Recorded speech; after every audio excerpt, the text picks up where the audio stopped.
everyone, I'm Erica and welcome to my vlog. So my issue is all about the causes of global poverty. There are 9 causes of global poverty. First one is the inadequate access to clean water and nutritious foods. Currently, more than 200 billion people don't have access to clean water at home, while over 800 million suffer from hunger. You might think that poverty causes hunger and prevents people from accessing clean water, but hunger and water insecurity are also big reasons why people struggle to escape extreme poverty. If a person doesn't get enough food, they simply don't have the strength and energy needed to work. While lack of access to food and clean water can also lead to preventable illnesses like diarrhea. And when people must travel for distances to clinics or spend what little money remains on medicine, it drains already vulnerable population of money and access, and can knock a family from poverty into extreme poverty. Even if clean water sources are available, they're often located far from poor, rural communities.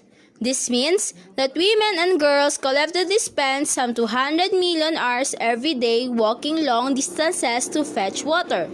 That's precious time that could be used working or getting an education to help secure a job later in life. As you can see in the photo, a girl collects water from a spring near a gold mine in Gaga village, Central African Republic. When conflict erupted in October 2013, wells were contaminated with dead bodies and are now unusable, leaving some 8,000 local people who with far fewer places collection points. The second causes of global poverty is the little or no access to livelihoods or jobs. This might seem a little bit like a no-brainer. Without a job or a way to make money, people will face poverty. But it's easy to assume that if someone wants a job, they could have one. That just isn't true, particularly in developing and rural parts of the world.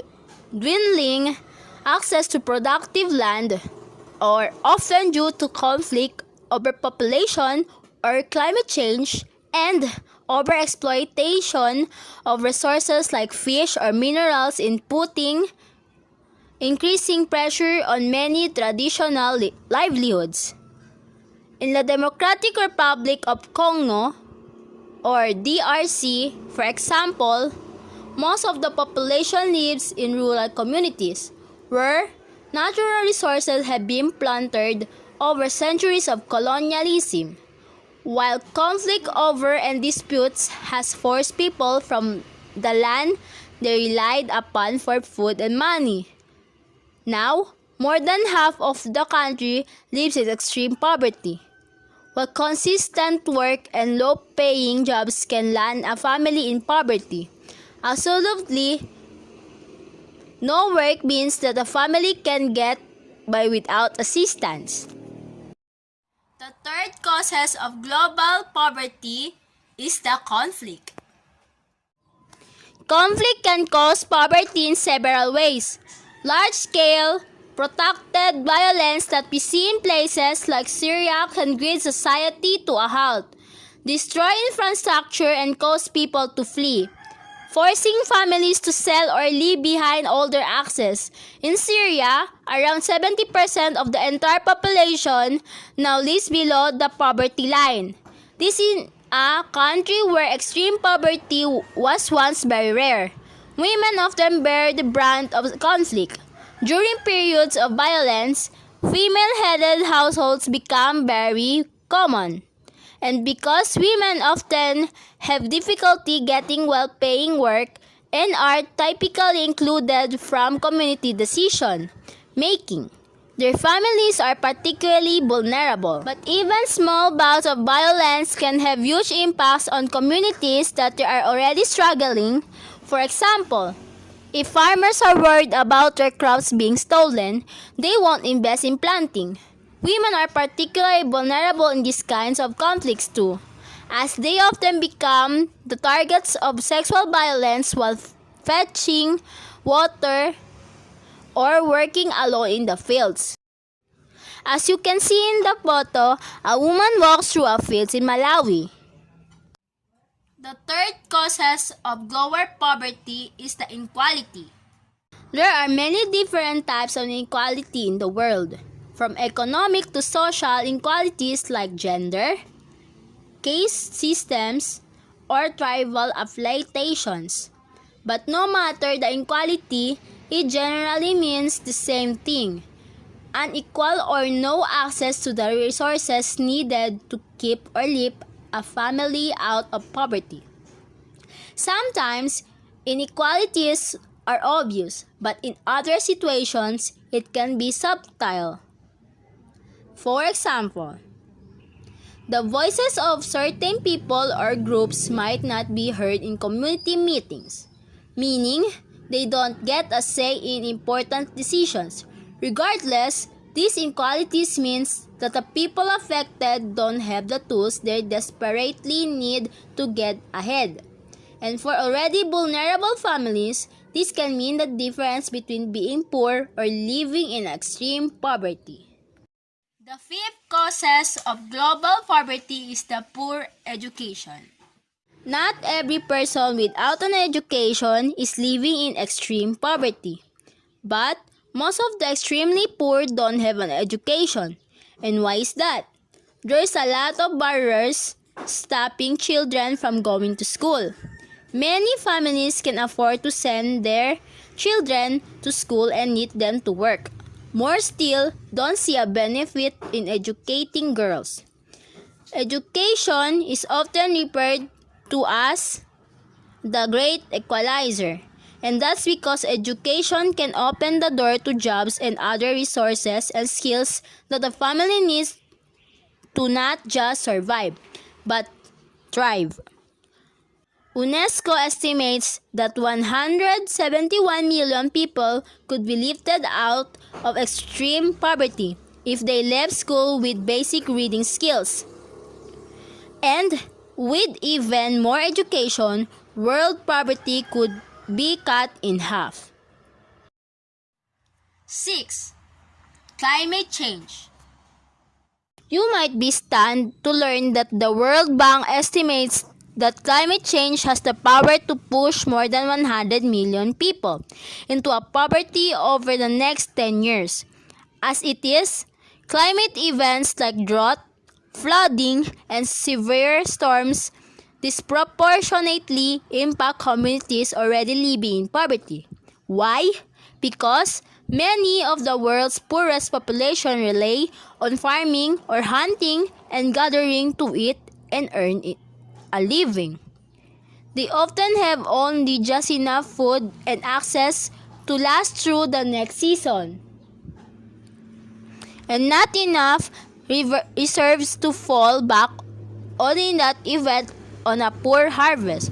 So when natural disasters, including the widespread droughts caused by El Ninyo, leave millions of people without food, it pushes them further into poverty and can make recovery even more difficult. 7. Lack of infrastructure.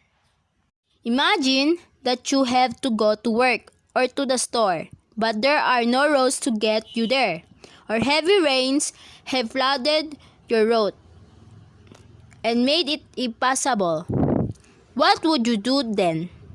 A lack of infrastructure, from roads, bridges, and wells to cables for light, cell phones, and internet, can isolate communities living in rural areas. Living off the grid means inability to go to school, work, or market to buy and sell goods. Traveling farther distances to access basic services not only takes time, it costs money, keeping families in poverty. Isolation limits opportunity, and without opportunity, many find it difficult, if not impossible, to escape extreme poverty. As you can see in the photo, crossing a makeshift bridge at the refuge camp for Rohingya in Cox's Bazar, Bangladesh. 8. Limited capacity of the government. Many people living in the United States are familiar with social welfare programs that people can access if they need health care or food assistance. But not every government can provide this type of help to its citizens. And without that safety net, there is nothing to stop vulnerable families from backsliding further into extreme poverty if something goes wrong. Ineffective governments also contribute to several of the other causes of extreme poverty mentioned above, as they are unavailable to provide necessary infrastructure or ensure the safety and security of their citizens in the event of conflicts. The last causes of global poverty is the lack of reserves. People living in poverty don't have the means to weather the storms of life. So, when there is a drought or conflict or illness, there is a little money saved or access on hand to help.